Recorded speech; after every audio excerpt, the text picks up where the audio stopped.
Hindi po. Ay, pa-picture po. Sige po. Yan na nga po guys, welcome to Aerostop Hotel and Restaurant. Ayan na po, marami pong nagpapareserve sa amin dyan sa mga Boodle Fight po dito sa Aerostop Hotel and Restaurant po guys. Ayan po ang magandang background. Dyan po yan sa poolside po.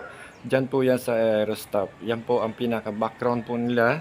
Dyan sa poolside po yan guys. Kaya kung pupunta po kayo ng Aerostop, magpa-reserve na po kayo para sa aming Boodle Fight dito po sa poolside. Mas masarap po kumain dyan kasi yan po ang kanilang background, napakaganda po ng tanawin. At saka yung paligid po ngayon ay punong-puno ng mga bulaklak po ng ano yan. Kaya mas masarap po kumain dyan, lalo na kung family. Yan po, mas masarap po kumain kung family ang kasama. Siyempre sama-sama sa isang Boodle Fight na napakahaba po niyan guys. Ngayon pa lang po sinasabi ko na welcome po kayo sa Aerostop Hotel and Restaurant. Napakabait po ng mga waitress at napaka-hospitality po ng mga staff po dito.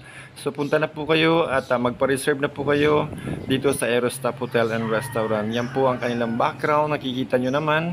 Maraming salamat po at always welcome po kayo dito sa Aerostop Hotel and Restaurant. Mababait po yung mga staff. Thank you po and God bless.